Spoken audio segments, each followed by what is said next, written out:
Hello，我係 Vikey。最近同香港嘅朋友傾偈，好開心咁樣知道佢準備做媽咪，同時亦都覺得好驚訝，因為個 BB 仲喺個肚裡面，佢就已經用咗6萬蚊嚟買一套英文教材。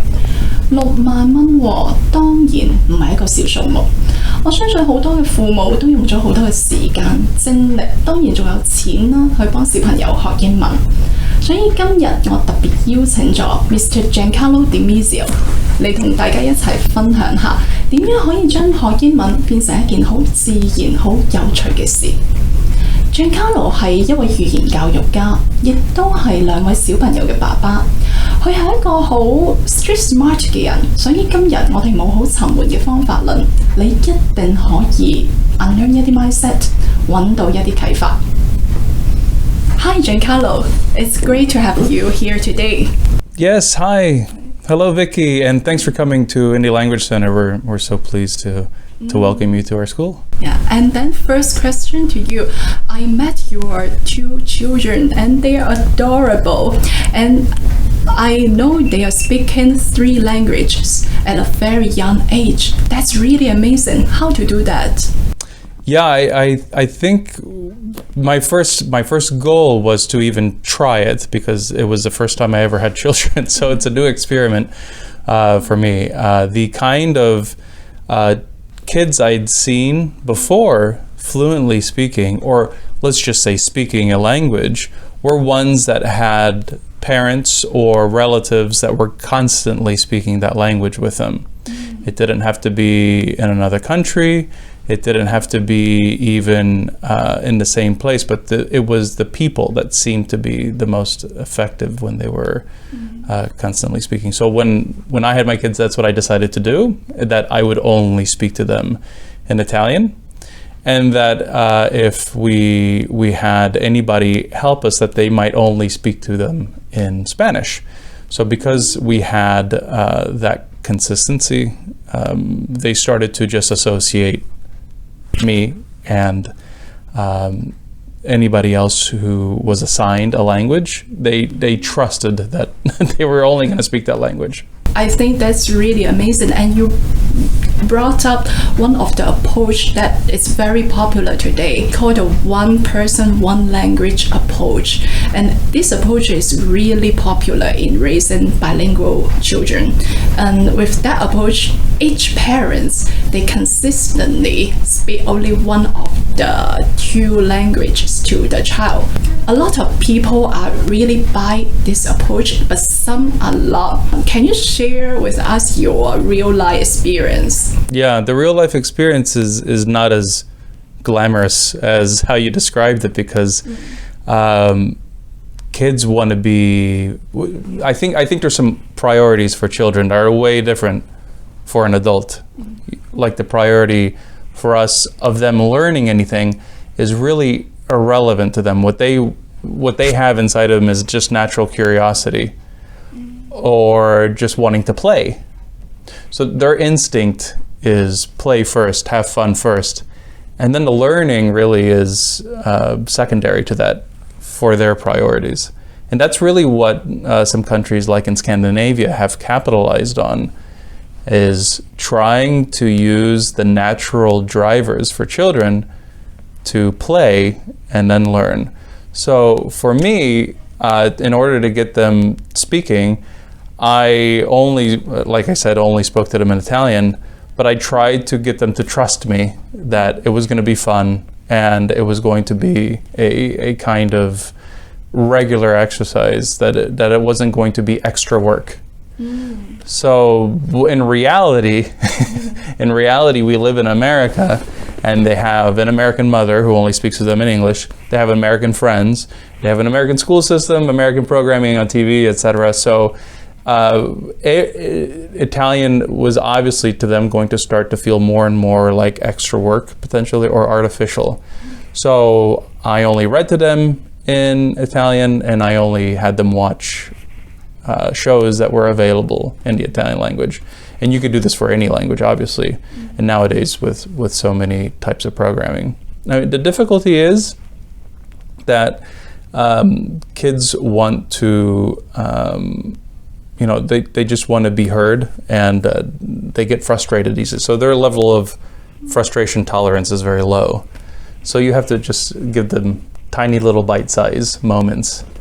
And my moments are whenever they say something, I just repeat it back to them in Italian, but I always try to answer them.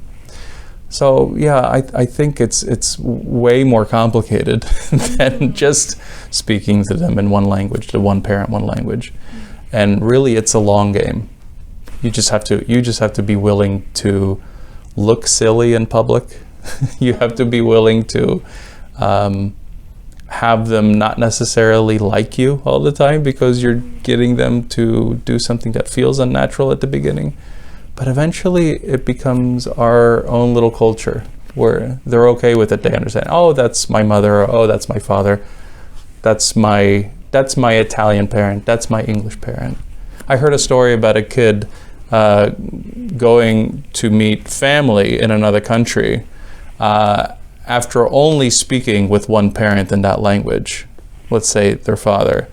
And they went and said hello for the first time to this person, and they answered them in their father's language. And he said, oh my God, this person speaks daddy's language.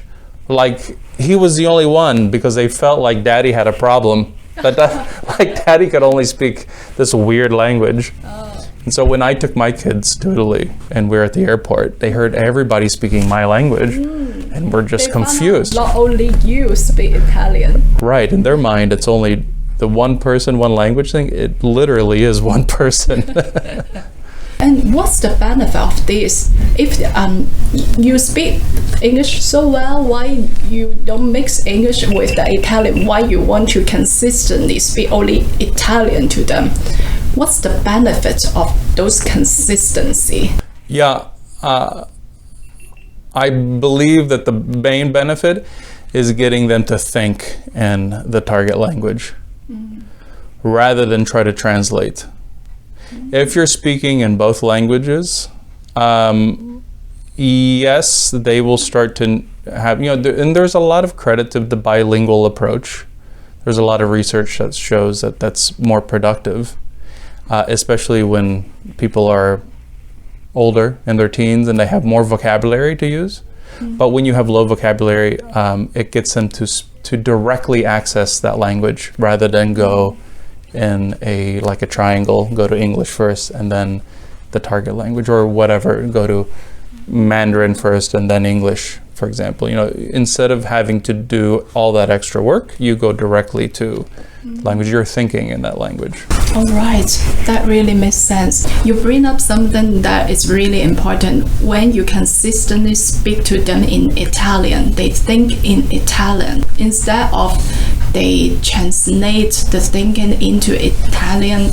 Yeah, it's a lot of work for any language learner, because they're using this mathematical side of the brain that has to think about rules and has to think about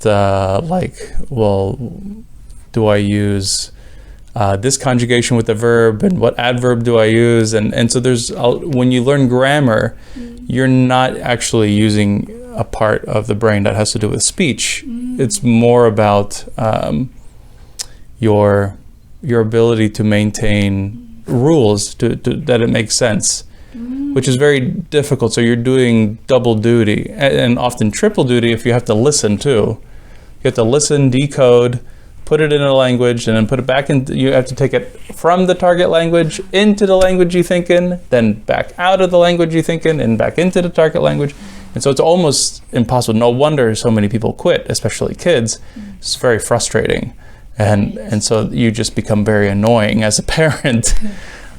So if you start early and consistently, it stops being about grammar and rules, which is important, but I believe later. In the beginning, it's about forming visual concepts. When we speak, we speak in thoughts. We speak in these chunks of words, not words, but phrases, thoughts. And while I'm speaking, I'm not really thinking about how they go together. I'm thinking about broad pieces of thoughts, of phrases that go together. And that's exactly what kids do. They take these sounds and these symbols, and it's so much easier.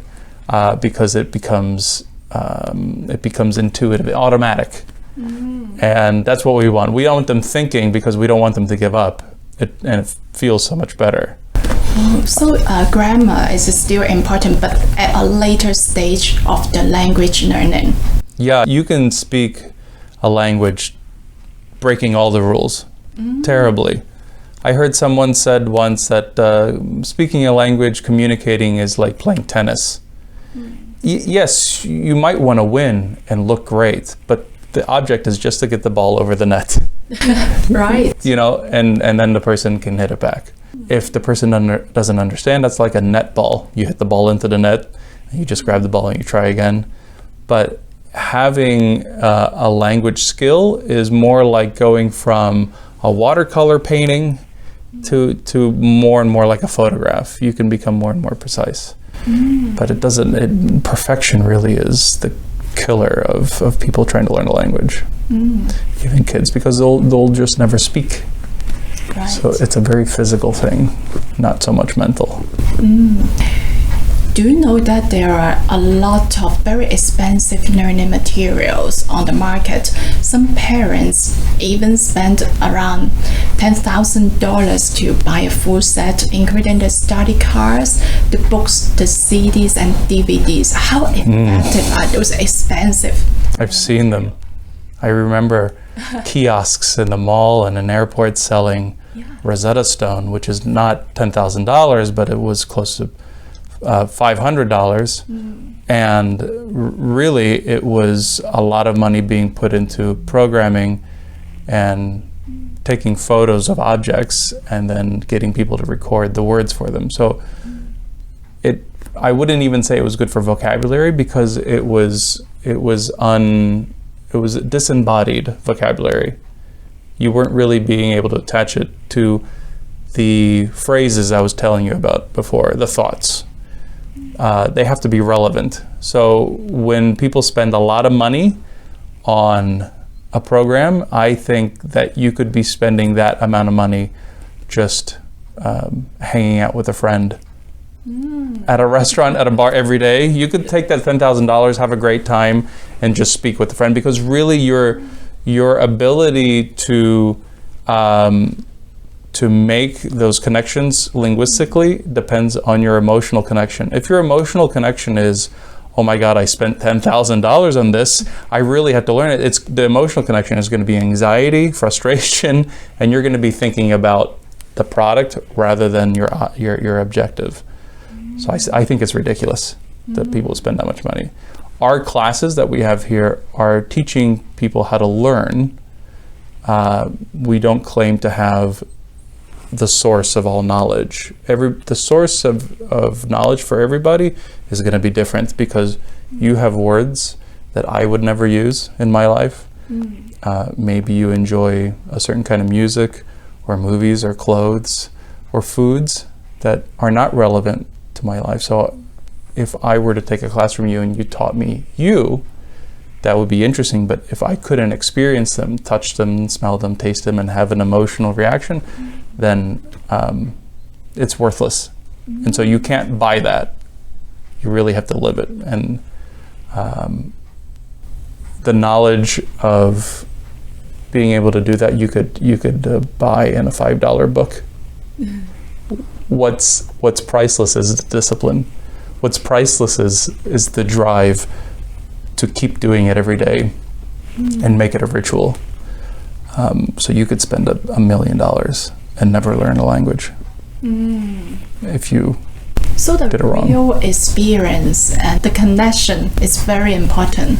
Yeah, the emotional connection and the connection to your senses, movement, your smell, touch, taste, all of those things are gonna give you facets of memory that you experience them enough time, then it becomes long-term memory. All of the language learning are classroom setting. Since learning a language is such a way about the experience, the connection, should we put it into the real life to do that? Well, it's really the only way you can do it, because like if I were to ask you, do you practice Chinese every day? You might say no, but as long as we're breathing, we are practicing all of the behaviors that we're doing. They're always changing as long as we're alive. So the connection, it's the other way around. Language is just trying to express the connection you already have. Language is just an imperfect means to demonstrate what you're experiencing. Language is useless without our lives, without your purpose. So it's the other way around. Right. So that's how in class, if you spend time in class here, at least in my classes, one of the first things we do is we write a biography that you will use to talk about yourself in the future, because what you have now is already a biography, just in another language. And then we'll do a diary that you're going to talk about what you do every day, because you're going to talk about objects that you touch, foods that you eat, and weather that you're around. And those are things that you're going to say. You may not like the beach. And so learning all the words about the beach is useless. So I want you to use the words that are relevant to your life.